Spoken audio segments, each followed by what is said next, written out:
Walang emosyong pumasok si Dino sa opisina ng kanyang executive assistant na si Annabel Peralta.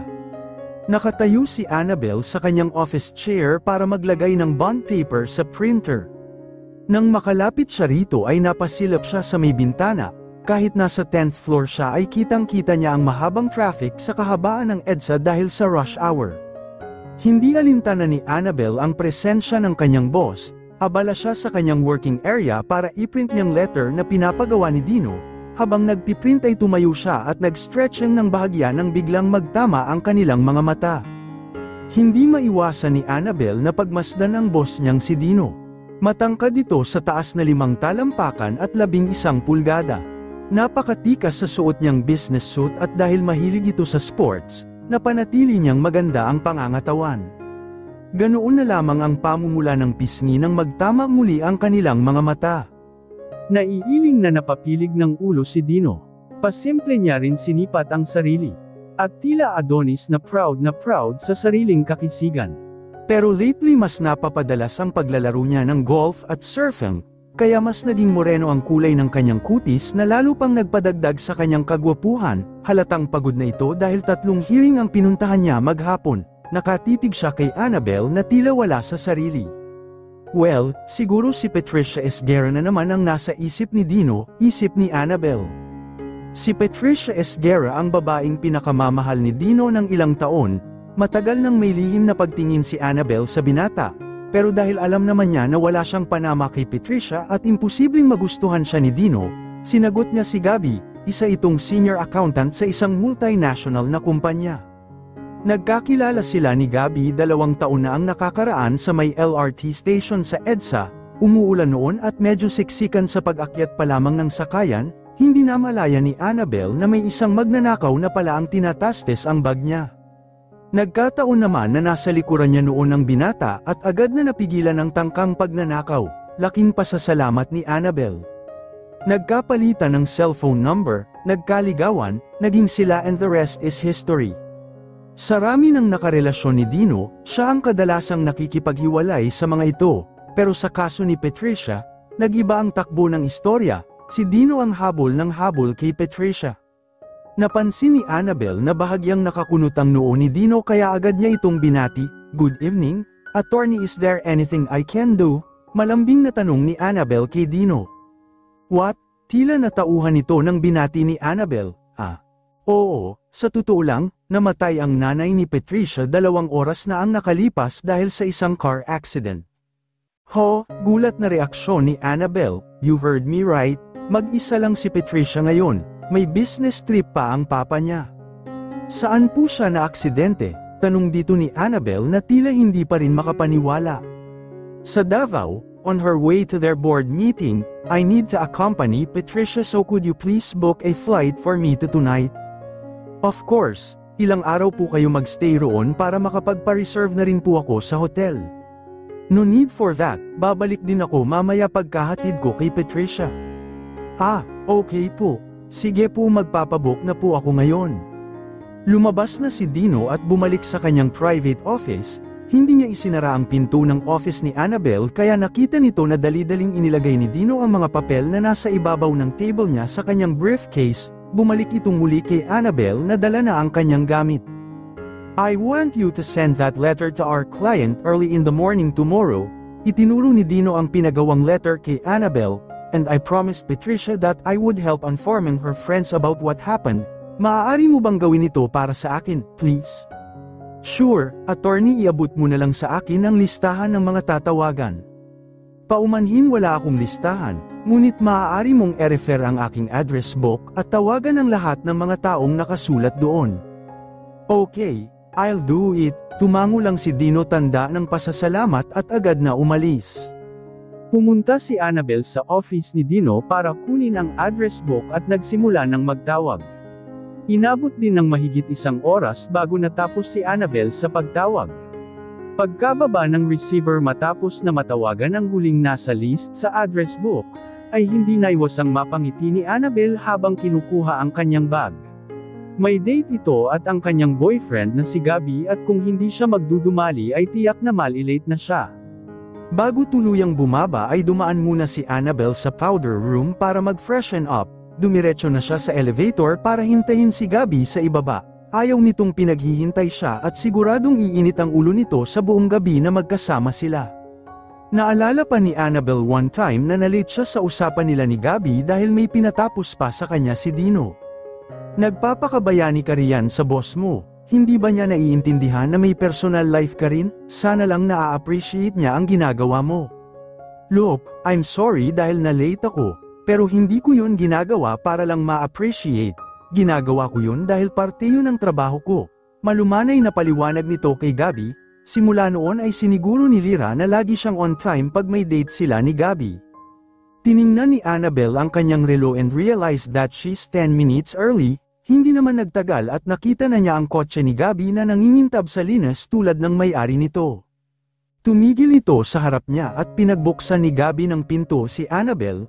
Mukhang ang saya mo ah, ngumiti ito kay Annabel nang makapasok siya. Kanina ka pa ba naghihintay? Mga 5 minutes pa lang, okay. Binuhay na muli nito ang makina ng kotse at dumiretso na sila sa Morato. Gusto mo bang kumain muna tayo bago manood? Tanong ni Gabby. Umiling si Annabel, busog pa ako, later na lang. Are you sure? Muli nitong tanong, tumango lang si Annabel, yup, nagmeryenda naman ako kanina, baka tumaba ako, pagbibiro nito. Tiningnan siya ni Gabby mula ulo hanggang paa, what's wrong with your figure? Annabel, kung mayroon man yun ay sobrang perpekto ng katawan mo. Sobrang perpekto? Nalilitong tanong ni Annabel, hindi mo ba nakikita? Nakatingin sa iyo ang mga lalaki and I don't like it, seryosong sagot ni Gabby. Gabby, don't tell me nagseselos ka. Oo, at kung pwede lang kitang takluban, ginawa ko na. Hinawakan siya ni Gabby sa siko at nagpatuloy sa paglalakad, mataas lang ng ilang pulgada si Gabby kay Annabel at 5 feet 8 inches, pagkasama niya si Gabby, hindi siya nagsusuot ng high heels dahil halos magkasing tangkad na sila. Bukod sa height, she finds him good-looking.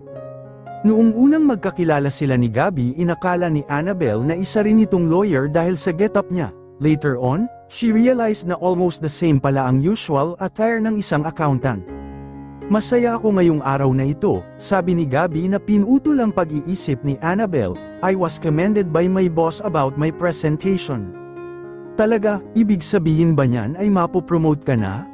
Hindi ba matagal mo nang iniintay na mapabigay sa'yo yung vacant position sa US? Actually, ini-offer na sa akin kaninang umaga. Really?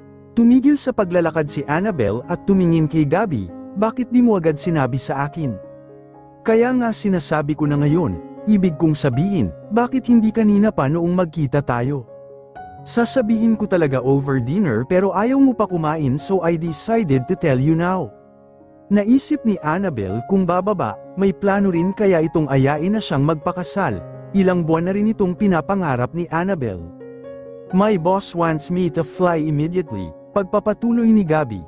Anong ibig mo sabihing immediately? Basta matapos lang lahat ng papers ko at visa. In 1 week time, I might immediately fly. 1 week? Bakit ganoon kabilis? Wala ka na ng ibang dapat asikasuhin. Wala naman masyado sa office dahil from the same department naman ang papalit sa akin so alam na rin niya ang mga responsibilities. Nagpatuloy na si Gabby sa paglalakad at sumunod si Annabel. Lahat naman almost arranged na, dagdag pa nito.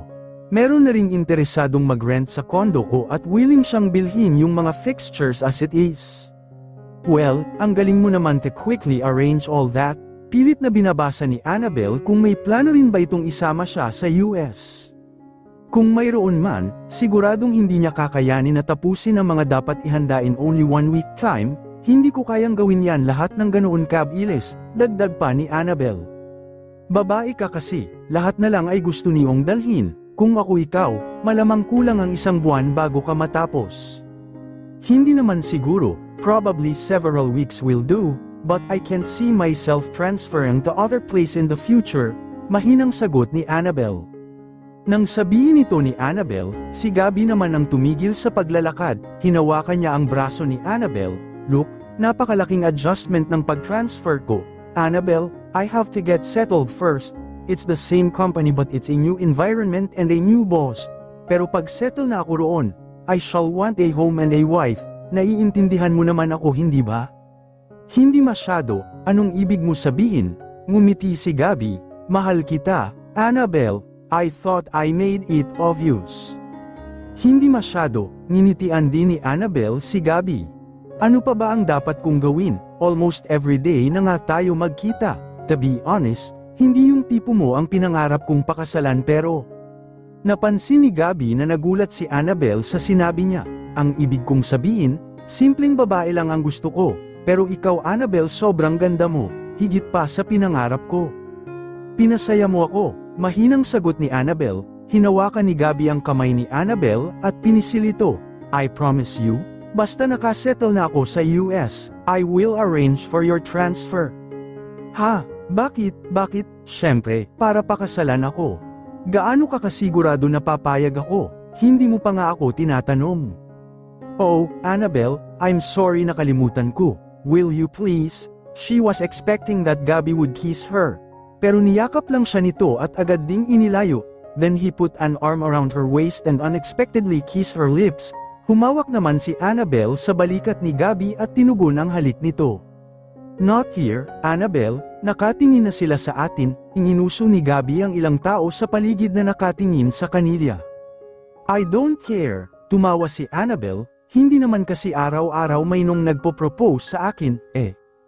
Hindi nakapag-concentrate si Annabelle sa panunood ng sine dahil sa proposal ni Gabby. Matagal na niyang hinintay na mag-propose ito pero hindi niya inaasahang ngayon agad-agad, ni walang sing-sing, what would it be like to be married to Gabby? Adventurous siya, sobrang seryoso naman ni Gabby, well at least, naisip ni Annabelle, hindi magiging unfaithful si Gabby sa kanya. Pagkagising ni Annabelle kinabukasan ay di agad siya bumangon, tinapak-tapik pa niya ang kanyang pisngi, hindi siya makapaniwala na nag-propose na sa kanya si Gabby. Totoo ba talaga yung nangyari kagabi? Hindi ba ako nananaginip? I'm engaged. Naalala pa ni Annabelle ang sinabi ni Gabby kagabi, pag nagpakasal na tayo, sigurado akong maraming adjustments. Hindi maiwasang mag-isip at magtanong ni Annabelle kung ano ang mga adjustments na tinutukoy ni Gabby, at ano kaya ang magiging buhay nila bilang mag-asawa, magkahalong tuwa at takot ang nararamdaman ni Annabelle, matulad din kaya siya sa nangyari sa parents niya? Sana naman ay hindi.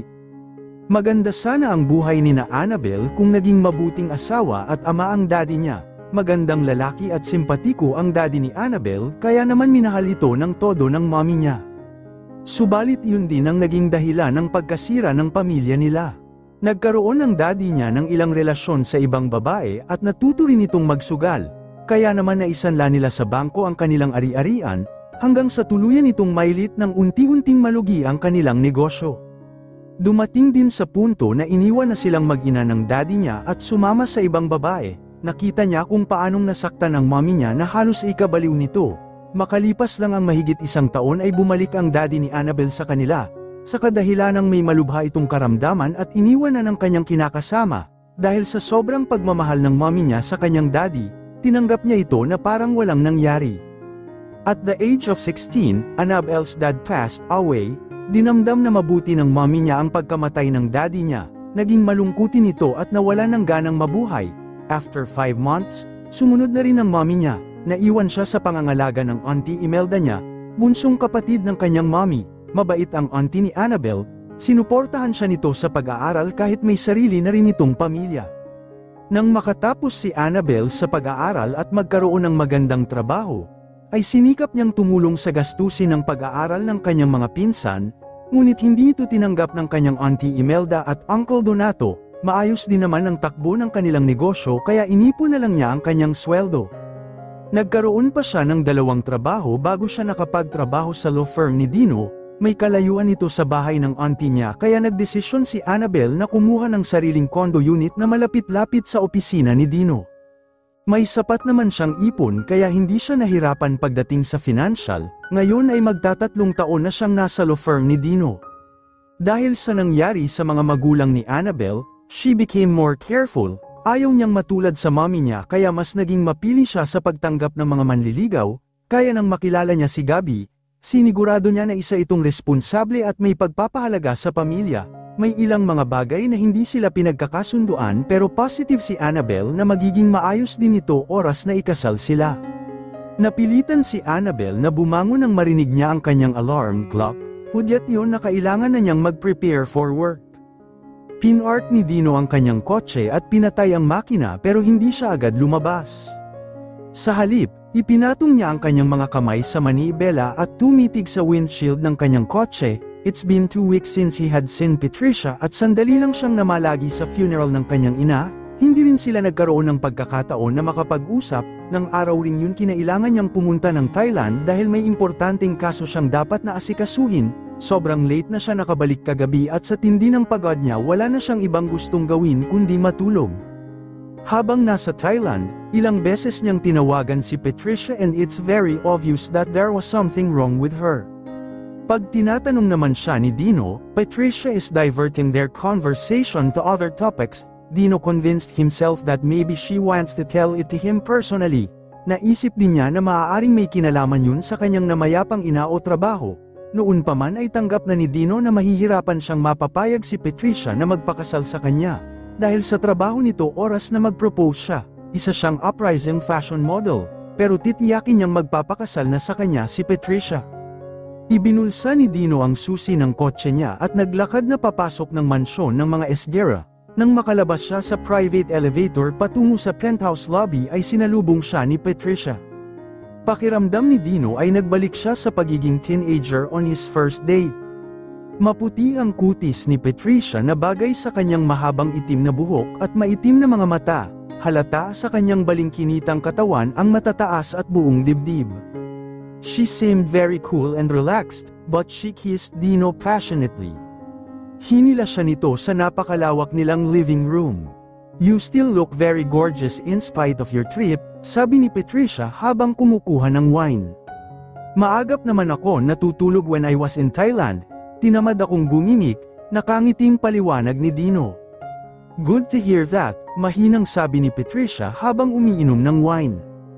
Ano bang pinagkakaabalahan mo? Sabihin mo sa akin, may kinalaman ba ito sa mama mo? No, matipid na sagot ni Patricia. Trabaho? Tumango lang si Patricia. Well, what are you worrying? Pag naging mag-asawa na tayo hindi mo na kailangang magtrabaho. Importante sa akin ang career ko Dino, hindi ko pwedeng basta iwan yun. This time, si Dino naman ang kumuha ng wine and sipped it, pilit niyang itinatago ang galit na nararamdaman.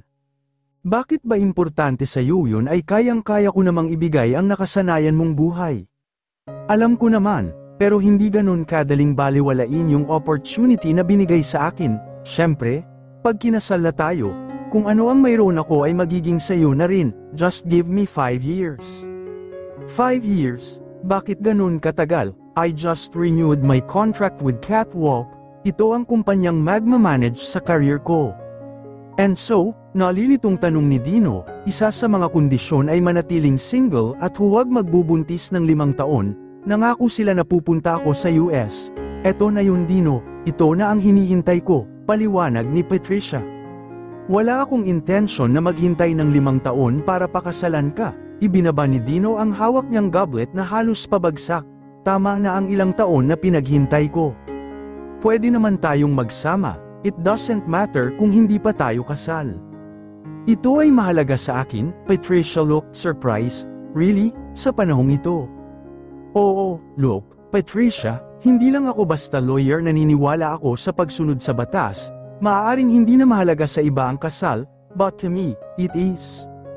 Napuna ni Dino na nagulat si Patricia sa pagtaas ng boses niya. Pinilit niyang magpakahinahon. I want a lasting life with you and not just a casual relationship, Patricia. Hindi naman ito permanente, Dino, pakiusap ni Patricia. Gagawin ko lang ang nakasulat sa kontrata at pagkatapos ng 5 taon pwede na tayong magpakasal. Maging reasonable ka naman, nakakapanghinayang kung basta ko na lang babaliwalain yung ganito kagandang opportunity. Hindi ko hahayaang ang kontrata mo ang magdikta ng buhay natin sa loob ng 5 taon. Mahal kita at gusto kitang pakasalan. Ngayon, Patricia, I'm already 35 at wala akong intention of waiting to become 40 bago maging tatay. Bakit ba mas pinapahalagahan mo pa yung values mo? Hindi ba dapat ay ang pagmamahal mo sa akin? Kung may dapat na magtanong tungkol sa pagmamahal, hindi ba dapat ay ako? Come on, Patricia, tell me, gaano kahalaga sa iyo ang pagmamahal ko? Siguradong hindi kasing halaga ng career mo, if you are. Higit pa sa payag na pakasalan ako, at kailan ko sinabing ayaw kong magpakasal, naluluha si Patricia habang sinasabi ito. Ang sinasabi ko lang naman ay i-delay muna natin at maghintay ng ilang taon pa. Ayoko nang maghintay pa. Mabilis siyang lumapit kay Patricia at hinayla palapit sa kanya. Ramdam ni Dino na nag-init ang pakiramdam niya the moment na magkalapat ang kanilang mga katawan. Hindi ba importante sa iyo na maging asawa ko? Hindi ba obvious na gusto ko nang ipagsigawan sa buong mundo that you're my wife? Pwede pa rin naman nating gawin yan. I could still be your wife. Pero sana maintindihan mo ako, Dino. At ano ang gusto mong mangyari? Gawin akong kept man. Yan ang pinaparamdam mo sa akin. Huwag mo naman akong kausapin ng ganyan, para kang makaluma.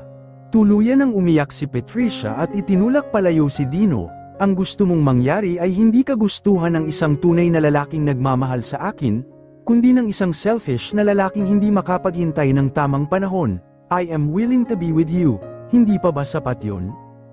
Pinapamukha mo lang sa akin na second place lang ako sa career mo.